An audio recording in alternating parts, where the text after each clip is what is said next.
Unitech College.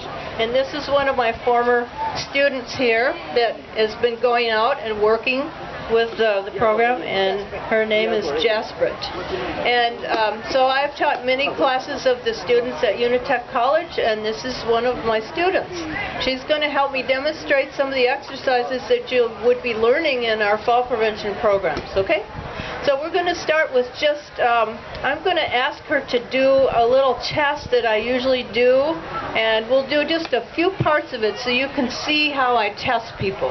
So Jasper, would you please just sit there for me? Okay. Now I'm not going to do the whole test because it takes about a half an hour to do all of the testing, but I'm going to show you some of the things. So could you just stand up for me? Good.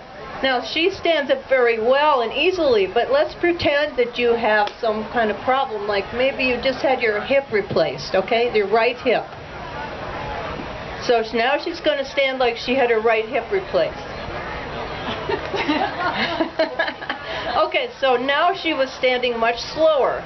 Usually when I do this test, I will have a chair that has arms on it. So we didn't have one right here, but she would probably be pushing the arms. So I would give her a different score if she didn't use the arms of the chair to push on.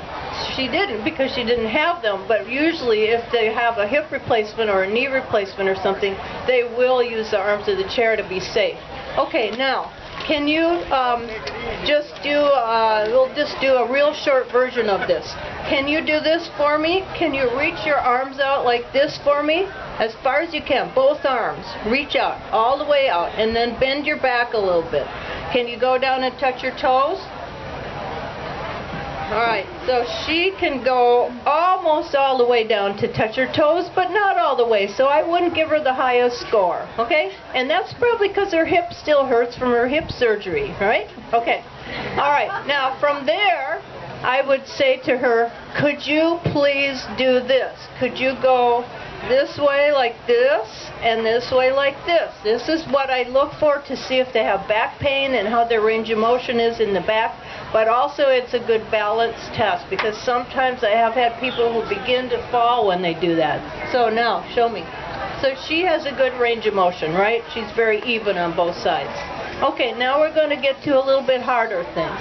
The next one would be, can you go around in a circle like this for me? All the way around, Jasmine. Now, can you do that like you had a hip replacement? Because that was too good. Yeah.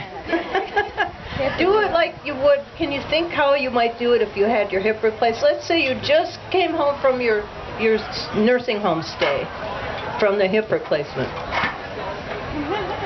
Yeah, very slowly. She would go very slowly. So if she went fast like she did, this is a time test, and I would give her a different score than if she went slowly like that. And by this, I would know what exercises she needs. I would know a lot about her already.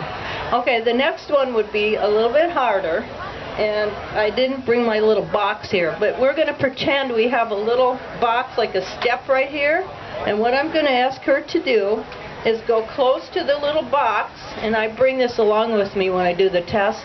It's a little plastic box so it doesn't move on the floor and they feel safe. So I'm going to ask her to just tap on top of it, and then tap on top of it. So she doesn't have to step on the box, but she's tapping on top of it.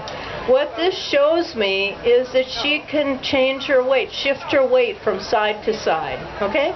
That's a very important balance test. Okay, so she did well with that, even though she didn't know what the box was.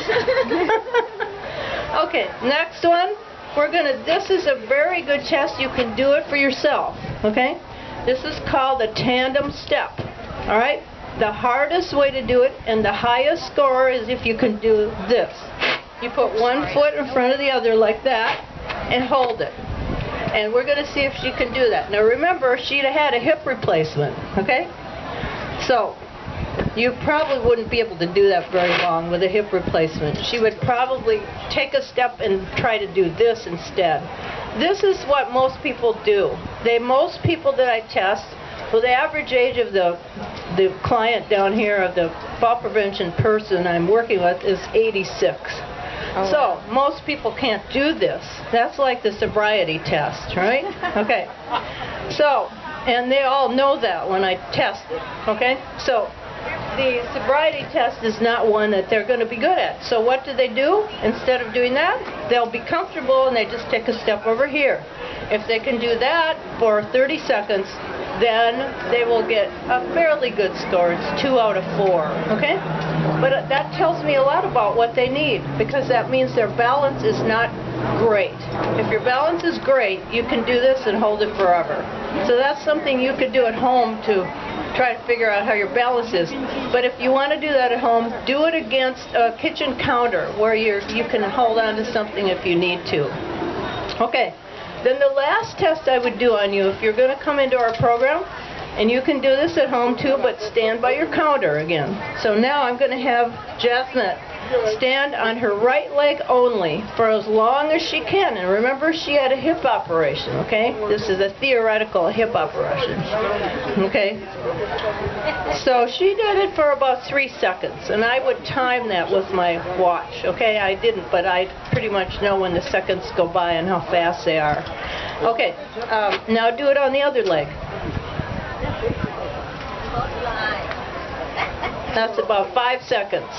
So one was not quite as much as the other, and that tells me a lot about what she needs for her balance work and her strengthening as well. Okay, so now we're going to sit down and I'm going to show her some exercises that would help her get her balance better and help her to get stronger in her legs, okay? We had a little testing area over there, and I'm going to show you, I think I'll go back a step and just show you one more test that I do. Let's see, this is probably about 10 feet from there up to that little speck, okay? So what I'm going to have you do is when I say go, you're going to sit in the chair first.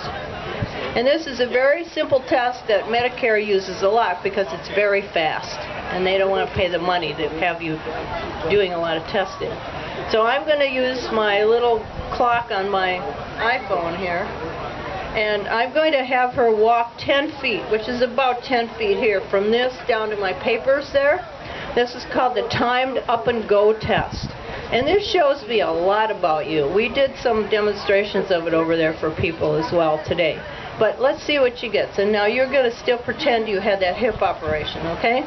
So, all right, ready? As soon as I say ready, she goes down there, she turns around at the papers and comes back, and when she sits down, my timer goes off. Ready? Go.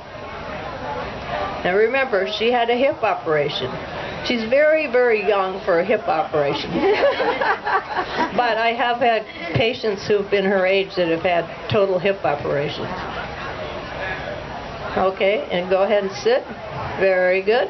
And her time was around 19 seconds. Okay?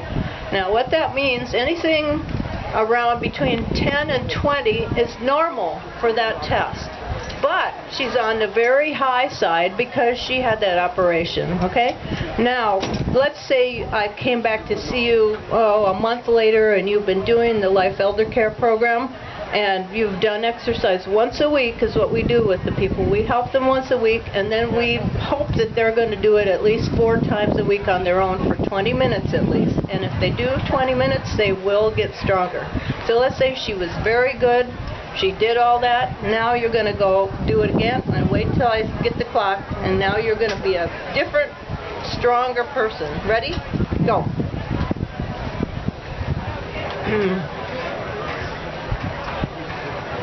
Very good.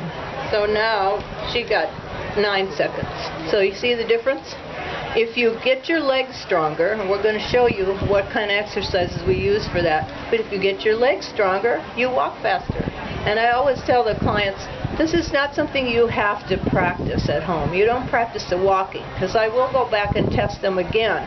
But you just get your legs stronger through the exercises we give to the clients. So, okay, so that's good. I'll tell you a personal story about that. I had a total knee operation about 2.5 years ago, and when I started my home exercises, I didn't go to a nursing home or anything because I can't stand them. But I went at home and I had some home therapy for 4 visits. The first visit I had 19 seconds like she did with a walker. And when I left, when the therapist left 3 visits later, I had 8 seconds. So just like she did, approximately the same.